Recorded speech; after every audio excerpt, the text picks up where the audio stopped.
Assalamu alaikum wa rahmatullahi wa barakatuh.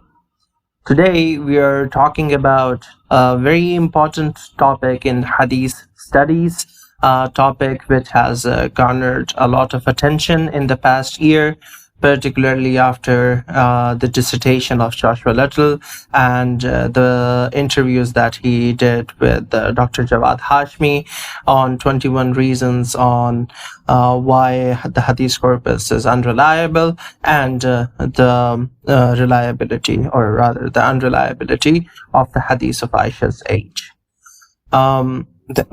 Many people have many thoughts, opinions, and concerns about um, the way this development is happening, and particularly not many people understand what exactly ICMA is, Isnad-cum-matn analysis. So this is a short introduction to representing the case on the both sides, not just the traditional side, but on the classical, on the critical historical side as well. And we will see what are the main comments, what are the main concerns, and what are the main methodologies that both systems are using. So let us get started with this presentation, the reliability of Hadith and an introduction to ICMA. So the aims of our presentation are many. The first one is to understand what is the nature of Hadith. Of course, Hadith are important for us. They hold legal, moral, ethical, normative, philosophical, mystical, metaphysical value for us. So, of course, there are many concerns that are attached with our understanding of a Hadith, and it's only natural for us to care about the status of a Hadith and the status of prophetic action. So the very first beginning should be us understanding what even is Hadith, and then our aim is to understand what is the classical traditional criteria of authenticating Hadith, because as you would know, there are different types of ahadith. Not all ahadith are sahih. So it is really important to understand what is the classical criteria that is used in establishing whether a particular tradition is a sahih, whether a particular tradition is reliable or not. Then to understand the limitations of traditional criteria of authentication, right? If the traditional criteria is giving us a promise, if it is saying that by applying this criteria we will only get sahih hadith, we will only get authentic traceable material back to the Prophet, then it would be really disappointing if that is not the case, right? So if there is any limitation in our framework such that it allows for inauthentic material to seep through as well, then we should definitely know about the limitations of our criteria. The next aim is to understand how ICMA fits our inductive framework and actually aligns with the aims of classical scholarship ideally assumed.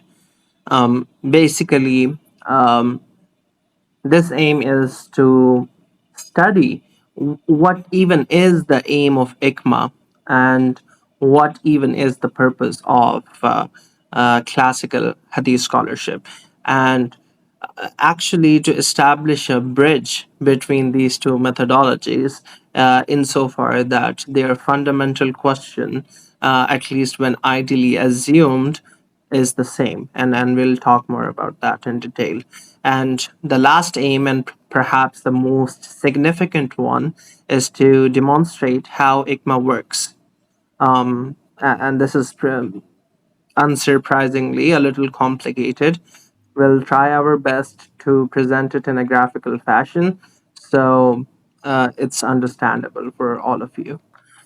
So, talking about Hadith, of course, we know Hadith is understood as a description of prophetic action, or more rigorously, the attribution of a saying to the Prophet, and quite literally, it is understood as the very saying of the Prophet. So there are many ahadiths, both in Shi'i corpus and in Sunni corpus, that are attributed to the Prophet. and Muslims have been gathering this content for a lot of time. Um, 300 years after the Prophet, there was a movement to finally canonize many of these traditions in books that would be later regarded as Sahih. For example, Sahih Muslim and Sahih Bukhari are two of the most famous compilations of Sunni ahadith, and usually it is held that all the attributed traditions in these books, the traditions that have chains, or Sahih chains, are reliably attributed back to the Prophet and are literal sayings of the Prophet. So, when one hears this, of course, they would be interested in this question of how exactly did we trace these traditions back to the Prophet? And that's the main question that we are dealing with in classical traditional scholarship, which is that you have a textual block which a person has 300 years after the Prophet, and there appears to be some mechanism through which they claim that it can be reliably attributed back to the Prophet. So the traditional criteria for a Sahih Hadith is this al Hadith Sahih, and this is from the book of Ibn Salah, which is also called Muqaddimah Ibn Salah, which is a very traditional classical work on Hadith terminology. And um, anyone who has studied ʿIlm al-Rijal or who has studied Hadith sciences would know about this work, and then probably would have read it. So Ibn Salah gives this definition: Al-Hadith al-Sahih فهو الحديث المسند الذي يتصل إسناده. This a hadith which is sahih is the one that has that is musnad, i.e., is with the known chain of narrators, where the isnad الذي يتصل إسناده, where the isnad is connected and or is continuous, بنقل العدل الضابط عن العدل الضابط إلى منتهى, which is transmitted by one reliable and precise narrator from another reliable and precise narrator up to the end of the chain. ولا يكون شاذا ولا معللا, and it is not shadh, and it is not muallal, i.e., it's not anomalous, and it doesn't have any hidden defects. So that's a basic definition of what hadith is and what sahih hadith is according to traditional criteria. So, as you can understand, as it might have become clear to you, there is a common concern, there is a common purpose, there is a common reason that unites ICMA and traditional classical scholarship. And this common reason is this purpose of finding out material that can actually be attributed back to the Prophet. So both the classical traditional scholarship and the critical historical scholarship are united over this fact that they want to find material that can actually be attributed back to the Prophet. So now, if using critical historical scholarship or using ICMA, which is basically our inductive framework, if we come with reasons that put a doubt over a Sahih Hadith, then the answer cannot be that you cannot doubt Sahih Hadith. The answer should be logical. The answer should give us reasons as to why this Sahih Hadith can actually be traced back and dated back to the Prophet, right? So, because the inquiry is the same, and when the inquiry is the same, you cannot just dogmatically assume one answer and not entertain any other questions. That's not how a scientific framework works. That's not how a critical framework works. So we have people who are trying to find attributions to the Prophet, and our answers should be logical. And it's not like the classical traditional scholarship does not have inductive reasoning. They have inductive reasoning as well.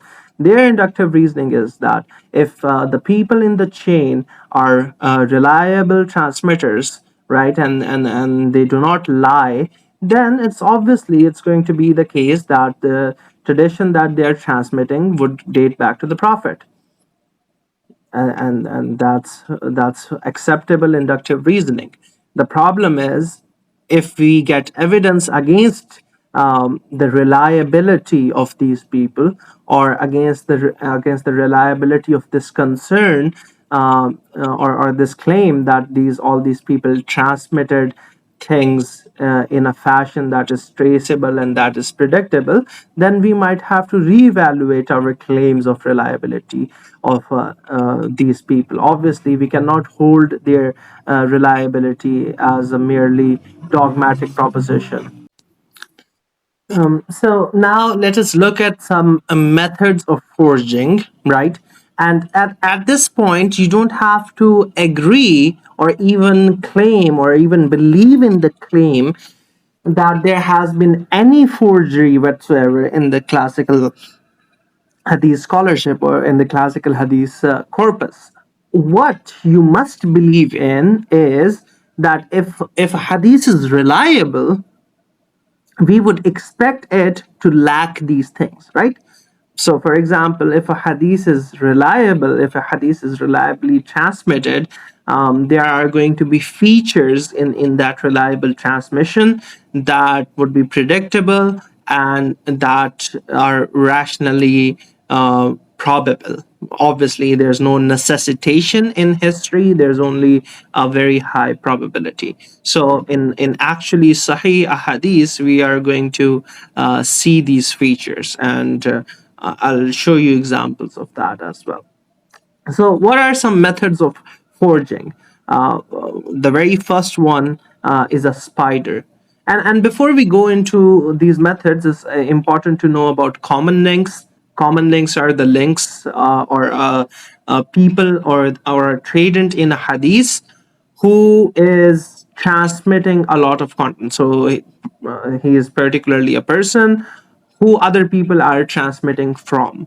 Like one person who is being transmitted by five other people. For example, in the hadith of ʿAଈšah, you have Hisham ibn Urwa, who is the common link. And then you have partial common links who are transmitting from the common link and themselves have multiple tradents who are transmitting from them. For example, Zuhri in many cases has multiple people transmitting from Zuhri when Zuhri himself is transmitting from somebody else, maybe like Abdullah ibn Zubayr or Hisham ibn Urwa or some other Medinan scholar. Yeah. So, what is a spider? A spider is a tradent who is converged upon only by single strands, and a single strand is when you have three people that are transmitting one after another, and there's no corroboration that somebody else transmitted from these people as well. For example, you have Abu Muawiyah who is transmitting from Amash, and somebody else is transmitting from Abu Muawiyah, and there's no proof that somebody else apart from Abu Muawiyah has also transmitted from Amash. So that hadith would at that case would become a single strand, such that there's no other student of Amash who has narrated this content from Amash. There's only Abu Muawiyah. So that's a single strand. So spider is the one is a tradition in which all the convergences are by single strands, right?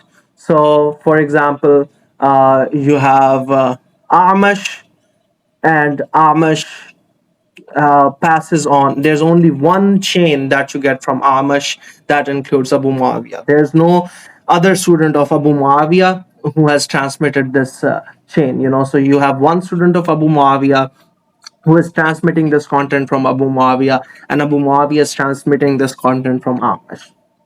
Then you get another student of Amash who is transmitting this content. there's also only one chain, i.e., there's no corroboration whatsoever that this student actually transmitted this content. And then you get another student of ʿāmish that is transmitting content, and this content is also not corroborated by anything else. So in such a case, it's not necessary for this hadith to be forged, but it becomes possible that this hadith was forged, i.e., three random chains were created without any corroboration and then attributed back to this personality.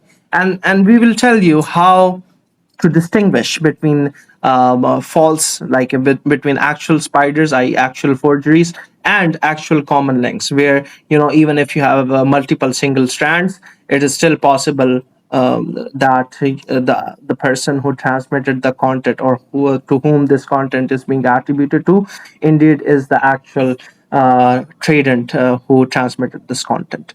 So you have spider, and then you have a dive.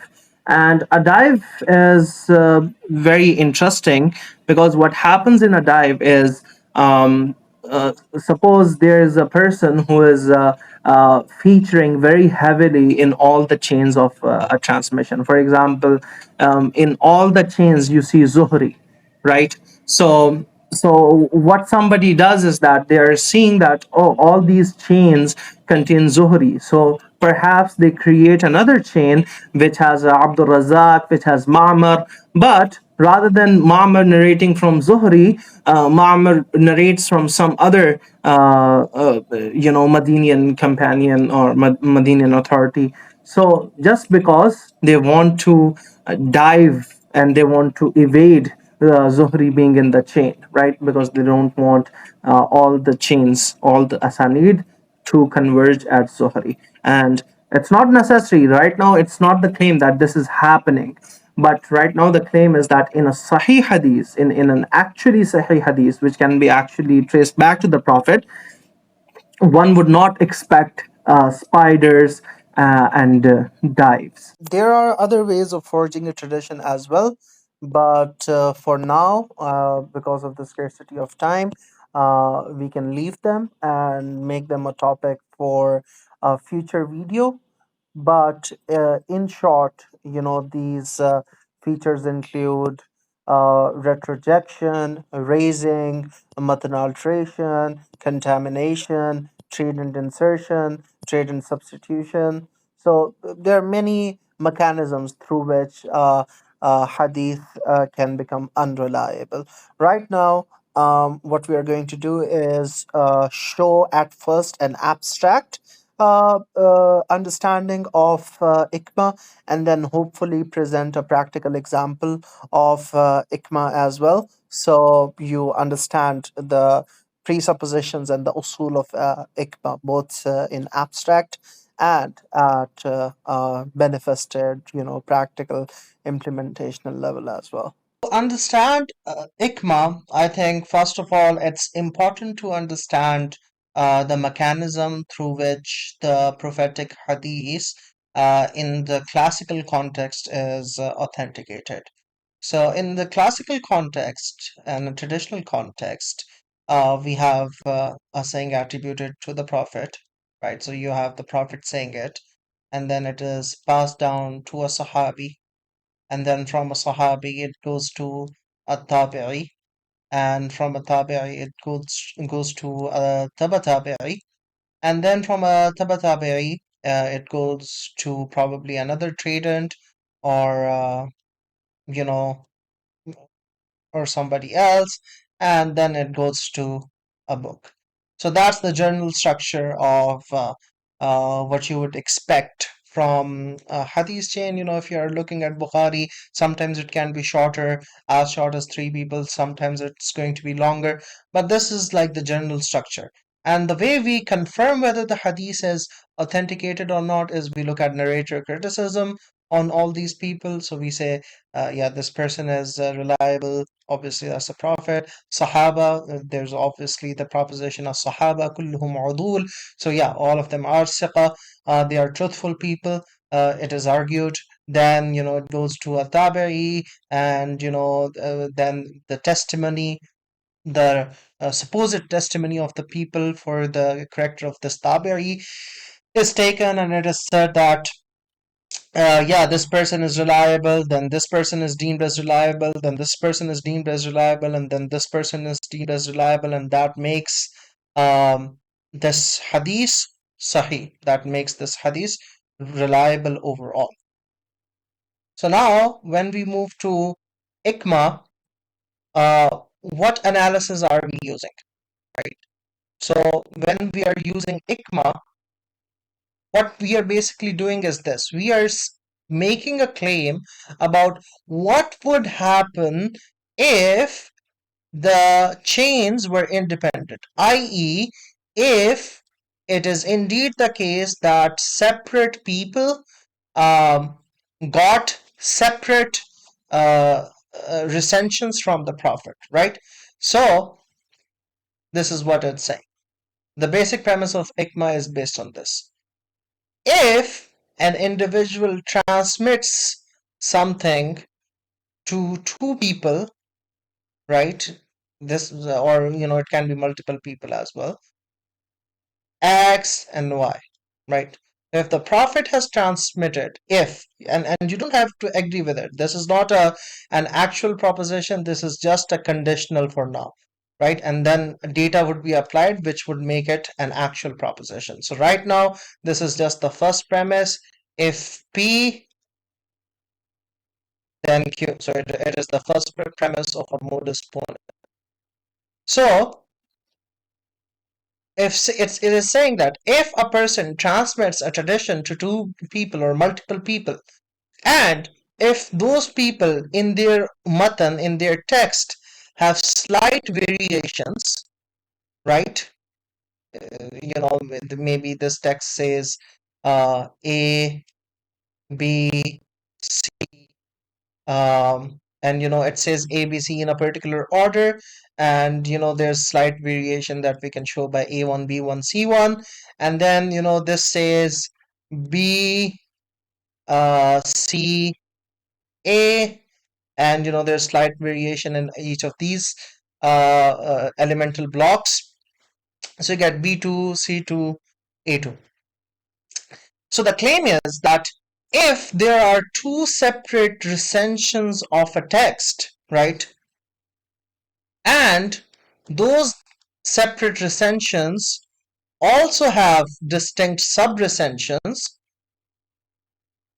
right? So there's a sub-recension here, there's a sub-recension here, right? Then we would not expect, and then this sub-recension is transferred here, and there's some variation here. Then we would not expect the features of a particular sub-recension, for example, this, and then its daughter, which is this, and then this. The features here, for example, here you can have features of A1A and B1A and C1A, right? So these are particular features of this recension that have come into origination because of this causal history, because of this transmission history, right? We would not expect particular features of the text of a particular sub-recension to feature in another recension that claims to be independent, right? So for example, if you draw here and you get a Z, right? And the claim is that this chain of transmission is independent from these two chains. If that is the case, then you would not expect the exact features. Yeah, overall, generally, of course, they are going to be same. The general theme might be the same, but the peculiar features of the peculiar combination of features, the linguistic textual features, for example, a particular way of saying a thing, a particular noun, a particular proposition, right? And their combination. It's not just about one particular noun or proposition, it's about their combination, right? You would not expect these particular features to be in this recension. Why? Because this recension, if it is truly independent, it would have its own causal history. It will become even more unlikely if the tradent that is transmitting this particular recension is from Baghdad, and the first time when we see this other narration that appears, it also is transmitted by a person who is from Baghdad, right? So then we question ourselves that what is more likely? Is it more likely for this tradition to have emerged independently and through an absolutely distinct causal history produce the very same set of features in the very same manner to a particular subrecension? Or is it more likely that this is merely a borrowing, right? The first would be an appeal to chance, where would you say it just happens to be by chance that it particularly developed these particular features, and then it just happened to be by chance that this feature, this particular ascension, first appeared in the same spatio-temporal location as this other subrecension. Or the more likely explanation could be that this chain that claims to be independent is actually not independent, rather it is taken from that same particular prior recension that we already know about. So now if we get a particular chain or a particular tradition in 3rd century, we are going to look at the chain, obviously, just like the traditional scholars look at the chain. But our inquiry is not going to end at the chain. It's not going to end at, we have seen the biographical works of these different narrators and it looks like all of them were reliable. So therefore, we would just accept the attribution to the Prophet. No, we would look also at the milieu from which in which this hadith was presented, right? And we will see, were there other traditions that were similar to this? Are there any other recensions that predate this tradition? Is it possible that this tradition was borrowed? Do we have any evidence for that? Are there any spiders here? Are there any dives? So all of this would be taken into account. All of this chain analysis, isnad analysis, and matan analysis would need to be taken into account for us to talk about whether this particular hadith is reliable or not, right? So it cannot be just a reductionist analysis of whether of some general notion about authenticity or reliability of a person, right? So this is a more theoretical analysis or introduction to ICMA. Now you can watch more particular analysis of ICMA by Dr. Joshua Little, where he will explain how the more particular analysis of ICMA happens, especially how he did it with his dissertation. Alright, I'm going to give a practical demonstration now of the Isnad-cum-matn analysis. So as you can see here, I have a giant diagram of every single version of a particular hadith. This is the hadith that I researched in my PhD thesis, which is the famous hadith about the marriage of ʿAଈšah to the Prophet when she was at a young age. And so this is all the different sort of variations and transmissions and iterations of that hadith. And so I've put them all together in a giant diagram, and we're going to sort of zoom in a moment and look at them close up and look at the sort of the textual relationships to actually sort of see the Isnad-cum-matn analysis in practice. Alright, so let's zoom in now and let's have a look at some of these texts. So here we have the common link for a good chunk of this material, Hisham ibn Urwa, who receives the material according to him from his father Urwa, and in some versions also in turn from ʿAଈšah. Okay, so let's have a look at some of these transmissions. So here we have a partial common link, Ja'far ibn Sulaiman, and he's a Basran hadith scholar, and he transmits his version of the hadith to two students, and then we have the transmissions branching out from there, and these are the texts. And so if we actually look at the transmissions that are ascribed to Ja'far, and we actually look closely at the wording, we discover something very interesting. There is variation. There is virtually always at this level variation in the wording at minimum, and we're also going to see some other, more substantial differences as well. For example, over here we have this element about how ʿAଈšah used to play with her friends, and then the Prophet would come in and, they would sort of be shy and so on. It's a variant of that element.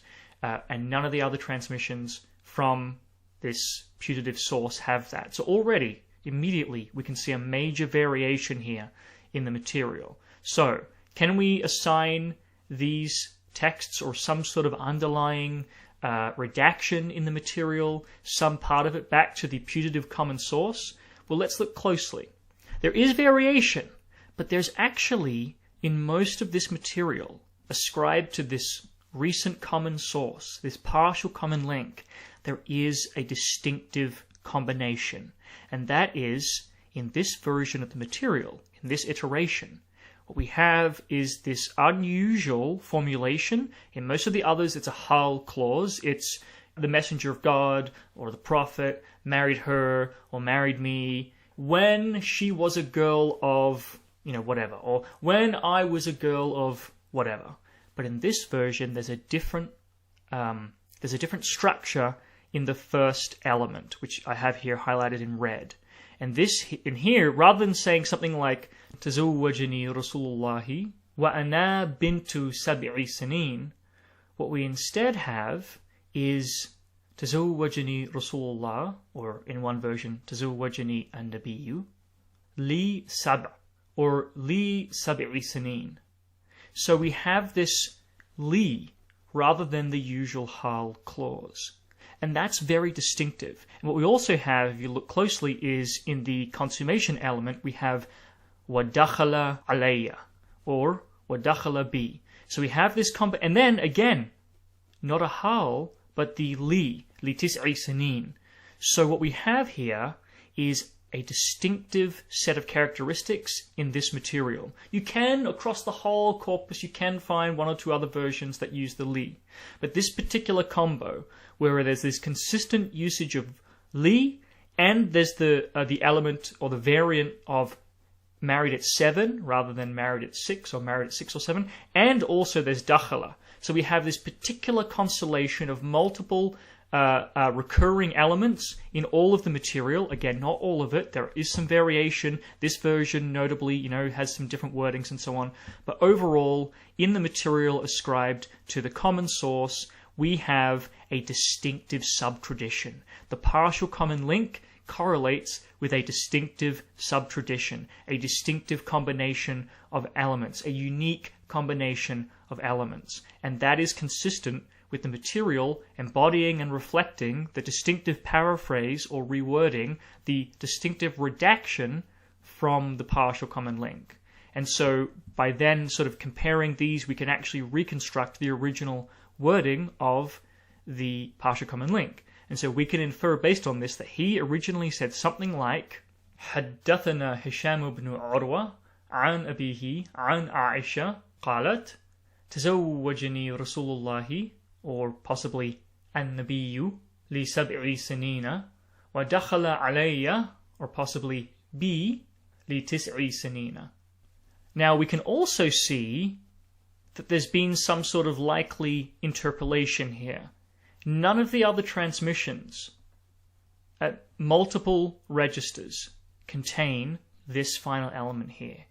And in fact, if we look elsewhere in the material, we find that Ja'far ibn Sulaiman transmits another separate hadith about how Aisha was playing with dolls from Hisham that does not contain the marital age elements. So it's clear here that this transmission, which is recorded by Ibn Sa'ad, this transmission is actually interpolated or contaminated. Someone has spliced in other material that Ja'far transmitted elsewhere from a separate hadith into this hadith. And we can tell that just immediately by finding out that not only does the alternative transmission of Abu Awana from Muslim ibn Ibrahim not contain that element? But then in turn, this further parallel transmission recorded by An-Nasa'i from the even earlier source also doesn't have it. This addition is absent from multiple registers. And just to sort of signpost ahead, this is a good example of where, for secular scholars, that's it. This is just an addition. This is an interpolation. This is a contamination. It wouldn't matter if Ibn Sa'ad was thiqah and if Muslim was thiqah and so on. This wouldn't make any difference. There's no special allowance made in Isnad-cum-matn analysis for ziyadatu thiqah, for the additions of people who are deemed to be reliable, for example. If it's in like an out branch, an outshoot, and it's not shared by other branches of the material, then it clearly is just an addition. It's clearly something that is entered into the material at some kind of secondary phase of development. We can actually duplicate what we just did for Ja'far ibn Sulaiman for numerous partial common links within this material. So just at a glance, you can immediately see, for example, that all of these transmissions from Abu Usama have the same set of, most of them have the same set of elements in the same order, and actually very similar wordings as well. And then if we, for example, turn to all of these transmissions from Ali ibn Mushir, again, we find the same set of elements and often the same wordings as well. So again, we have a distinctive sub-tradition. But you'll notice even these two, which are quite similar, there are differences. So for example, in the redaction of Ali ibn Mushir, or maybe I should say in the sub-tradition ascribed to or associated with Ali ibn Mushir, we find that the consummation element normally occurs at the very end of the hadith. But if we instead turn to the very similar sub-tradition associated with Abu Usama, for example, we find that instead the consummation element is given near the beginning. And so even these very similar sub-traditions retain respective distinctive characteristics. And so we can just keep doing this all across the material. And we can even do this at a higher register. So right now we're just looking at all the different distinctive partial common link sub-traditions, but we can also find that there is a distinctive tradition overall associated with the common link vis-a-vis others. So if you go through all the material from Hisham ibn Urwa, for example, this putative common link, we actually find this same basic set of elements that ʿAኢšah was married or engaged to be married at age 6 or 7 and consummated in marriage at age 9, associated with Hisham ibn Urwa, and especially that vague age range of 6 or 7. That is distinctive in the material associated with Hisham ibn Urwa. So we have this distinctive sequence and wordings that correlate specifically with Hisham ibn Urwa, the putative common link. And then, if we turn to another putative common link, for example, al-A'mash, Sulaiman ibn Mihran al-A'mash, we find in turn another distinctive overall tradition correlating with him. And in this one, the marital engagement occurs at 9, not at 6 or 7. And then there's also a mention of how old ʿAኢšah was when the Prophet died, or in other versions, how long they lived together, which sort of relates similar material. So you have this distinctive sequence of elements, which is marital engagement at 9, and then an element about how long the Prophet and ʿAኢšah lived together, / how old she was when he died. And so this material in turn correlates with this overall ascription to al-A'mash. So we can clearly see again what we were doing for the partial common links. In this case, we can duplicate for the common links. And we clearly have, just as we have this distinctive sub-traditions associated with the partial common links, we have overall distinctive traditions associated with the common links. And so basically, we just keep on doing this until we hit the earliest point at which either we find a correlation or the correlations break down. And this actually happens in the case of this hadith for ʿAኢšah. If you actually reconstruct the earliest versions of this hadith, for example, the hadith of Hisham ibn Urwa, it's not even ascribed to ʿAኢšah. what you'll notice if you go through carefully is that buried amongst the material are multiple versions that do not even cite ʿAīšah herself. So, for example, the version preserved by Ahmad al-Utaridi from Ibn Bukair, or this version preserved by Ibn Sa'ad from Waki'. Likewise, this version preserved by al-Bukhari from Qabisa from Sufyan al-Thawri.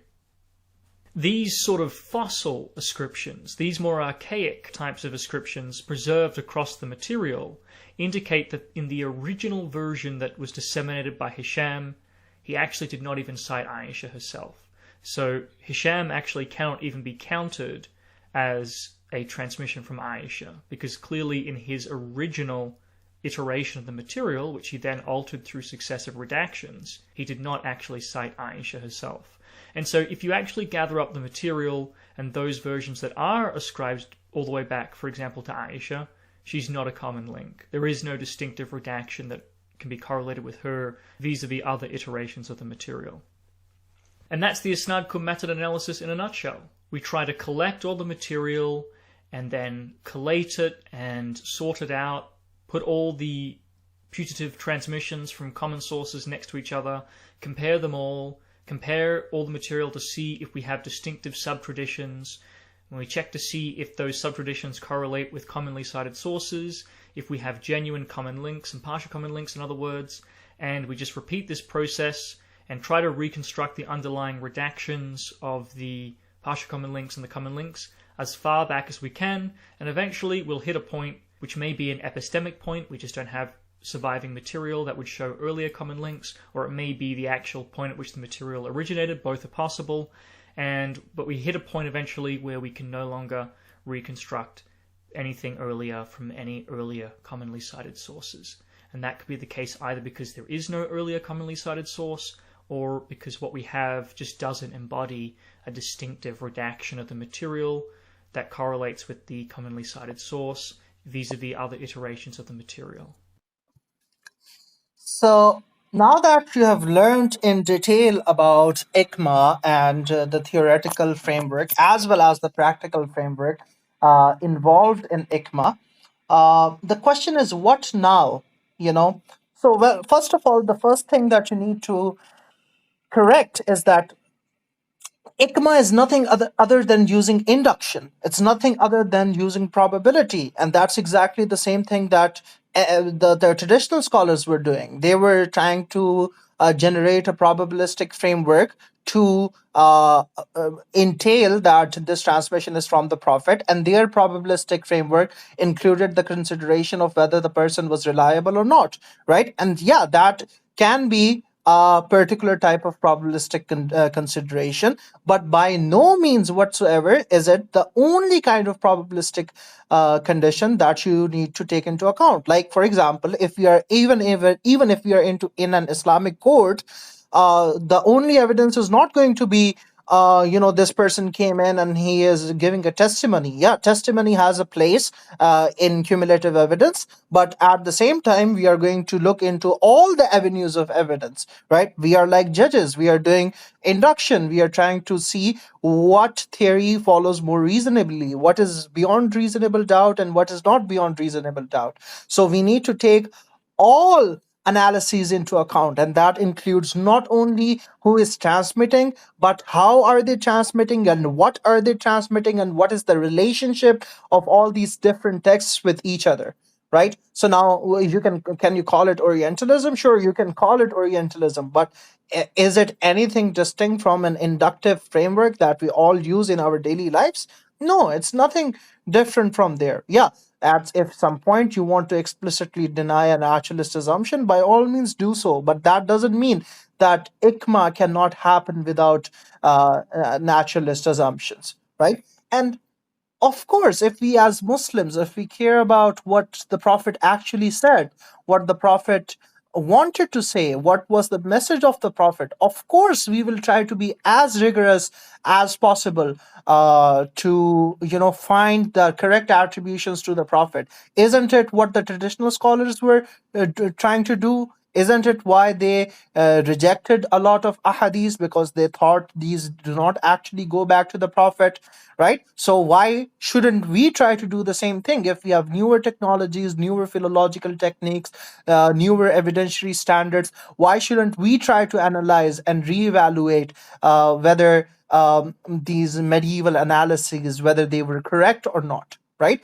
And this is why traditional scholars should be open to ICMA, because our concern is the same. Our concern is to find what is historically and reliably attributed to the Prophet. What did the Prophet actually say? Right? So now, if somebody wants to deny ICMA, or if they don't want to take it in part of their analysis, the burden of proof is on them to justify how a one dimensional analysis of testimony, which can be biased, which can be wrong, which can be affected by sectarian motivations, which can be affected by theological motivations, political motivations, economic motivations, social motivations. How is that more reliable than a holistic analysis, which would take all these motivations into account, which would take the specific milieu of generation into account, which would take textual relationships and analyses into account, and which would also take obviously the chain into account as well.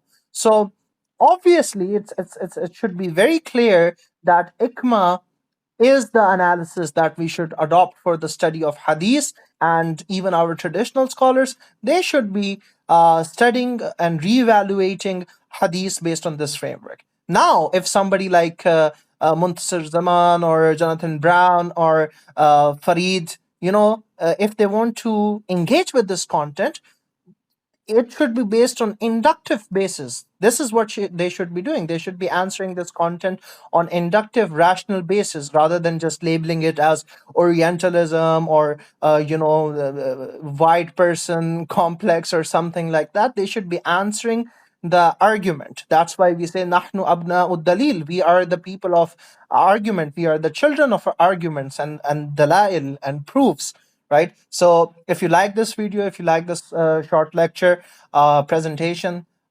please share it with others. Please spread the word, and do let us know what you think. And we'll see you in another episode. Thank you. Ma'as salama.